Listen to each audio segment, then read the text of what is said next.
पंढरपूर तालुक्यातील नारायण चिंचोली येथे असलेल्या सूर्यनारायण मंदिराच्या परिसरामध्ये एक मंदिर आहे, ज्याला महादेवाचं मंदिर म्हणतात। ते पूर्णपणे भग्न अवस्थेत आहे। त्याचे फक्त एक गर्भगृहच अस्तित्वात आहे, बाकी सर्व मंदिर पडलेलं आहे। आणि हे अतिशय सुंदर मंदिर आता आपण या व्हिडिओमध्ये पाहणार आहोत।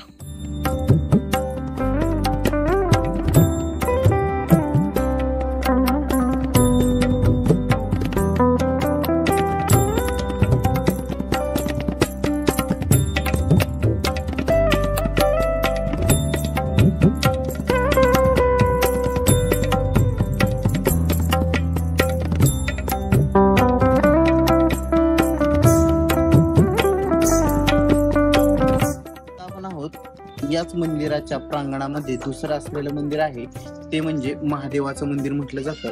या मंदिराच्या आतमध्ये शिवलिंग देखील आहे। या मंदिराचं फक्त सध्या गर्भगृहच अस्तित्वात आहे आणि मंडप जर आपण पाहिला तर तो सभा मंडप पूर्णपणे पडलेला आहे। फक्त छोटीशी रंगशिला आणि मुख्य असलेले 4 स्तंभ या ठिकाणी आपल्याला दिसत आहेत व चवितानही निघून गेलेला आहे। आणि आपण इथं पाहू शकतो अंतराळ अगदी छोटस अंतराळ असावं। इथं आपण जर पाहिलं ही चंद्रशिला आहे, अतिशय सुंदर अशी आपण पाहिलं द्वारशाखा देखील आहे। या ठिकाणी द्वारपाल आहेत, परत स्तंभ द्वारशाखा असलेली आहे। या ठिकाणी आपण पाहिलं तर ललाट बिंबावरती गणेश पट्टी आहे, म्हणजे गणपतीची मूर्ती आहे। आणि आतमध्ये आपण पाहिलं तर आतमध्ये शिवलिंग आहे। अगदी त्याचप्रमाणे आपण जर समोर पाहिलं तर जो भाग अस्तित्वात नाही, आपण पाहू शकतो की सभामंडपामध्ये नंदी देखील ठेवला गेला आहे। परंतु आपण जर इकडं पाहिलं तर इथे इथे एक चंद्रशिला आहे आणि तिथं असलेली चंद्रशिला आणि समोरचा जर आपण हा उंबरा पाहिला तर ह्याच्यावरून आपल्या लक्षात येतं की इथे एक समोर देखील एक गर्भगृह असावं। म्हणजे हे इथं 2 गर्भगृह होती, हे मात्र 100% खरं आहे।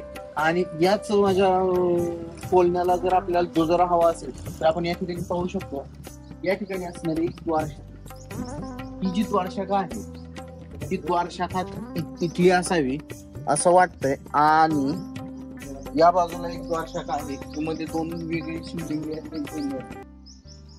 इथं जर पाहिलं आपण तर हे द्वारशाखेचाच एक भाग आहे आणि इकडं वेगळे बऱ्याच प्रमाणात भग्न झालेली दुसरी द्वारशाखा आहे। म्हणजे अगदी त्या द्वारशाखेप्रमाणे ही देखील द्वारशाखा होती हे आपल्या लक्षात येतं। या ठिकाणी वेगवेगळ्या भग्न झालेल्या मूर्ती आहेत आणि अत्यंत महत्वाच्या आणि वैशिष्ट्यपूर्ण गोष्ट आपण इथे पाहू शकता माझ्यासाठी, हे अत्यंत सुंदर असं कीर्तिमुख आहे। कीर्तिमुख हे कुठल्याही मंदिरात अत्यंत पवित्र मानलं जातं, ते या ठिकाणी आहे आणि ते अतिशय सुंदर दिसतंय। आपल्याला हा व्हिडिओ कसा वाटला हे सांगायला विसरू नका आणि चॅनलला सबस्क्राईब करा। धन्यवाद।